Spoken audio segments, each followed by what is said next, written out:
So now we're going over to meet Stomper Heng, who considers himself a pretty hard-working online citizen journalist. Now, he's contributed a lot to Stomp's website, giving about 1 to 2 stories a week.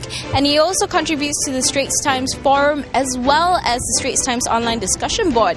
So we're just going to talk to him to ask him what inspires him and how his work has left an impact on the community. These folders hold carefully catalogued contributions made by 66-year-old Mr. Heng, who says he has submitted over 500 posts to Stomp over the past 2 years. One of the reasons behind Mr. Heng's regular contributions, he tells me he has always wanted to be a journalist. So what better way to fulfill his dream than by joining the virtual newsroom as a citizen journalist? What do you think about citizen journalism? It's a good idea. At least the citizens get to contribute their ideas. Because when we write to the Straits Times, for example, we're actually trying to sway public opinion in a way. Yeah. You see? By having your perspective. Correct. Okay. Let people know that we are looking from this angle, you are looking from the other angle. So as a result, people can see things through more windows. What Mr. Heng likes most about Stomp is the ability to put up pictures and video clips to raise an issue or simply tell a story. I think a picture is better because, as people say, a picture is worth 1,000 words. You can tell a long story, but then once you got a picture, it tells you everything in a nutshell. Yeah. It's more precise and more concise. Okay.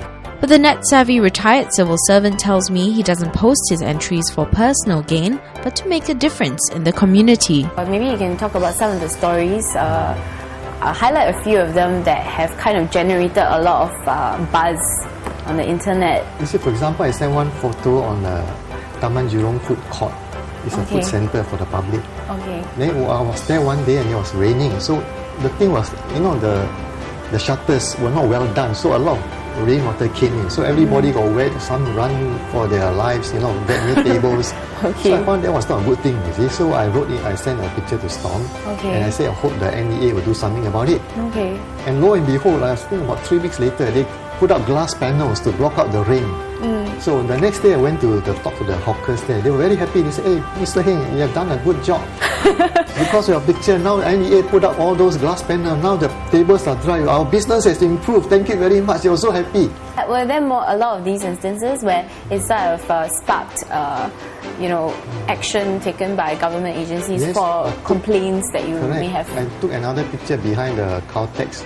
There's a bridge across a river, but the railings were all rusty, brown and rusty, about to collapse. So I took a picture and sent to Stomp. Okay. Then about 2-3 weeks later, everything was painted green color, very beautiful. I passed them, I was surprised. So I sent in the next new picture to Stomp, and Stomp published it and said, this is good. At least whoever is concerned has done something about it. Yeah. I do it not for personal gain, it's actually for public gain, you see. When the bridge is painted, who gains? The residents there, not me. When you go out, you see things happening. Do you always keep in mind that, hey, someone can be affected by this? Or Yes. How does that work for you? Because I look at things which ordinary mortals may not see. You see. For example, I was passing a temple in Jurong West, behind the temple. And then there was a nice path for pedestrians. Then suddenly there was some metal barriers, across the path. So I was wondering to myself, why do they have a barrier in the first place? Because of that barrier, a lot of people are avoiding, they go by the side. So they kill all the grass by the side. So I took a Stomp and sent it to Stomp and I took a picture. Yeah. But having an engaging platform such as Stomp has its pros and cons. One of the bugbears Mr. Heng raised was the response from some netizens to his online posts. Some even call him a busybody or capo for posting his entries online. Actually, I don't mind if they have comments. It can be good, it can be bad, but if they must be objective, and then they can criticize the picture, but don't make a personal attack on the person. It's not very nice. I don't mind, you can say it's a lousy picture, this one has no quality, blah blah blah, but it becomes an attack on my character. What has my character got to do with the picture?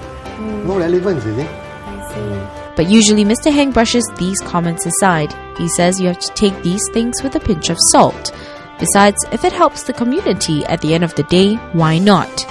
Next up, we talk to a Stomper with a cause, so don't go away.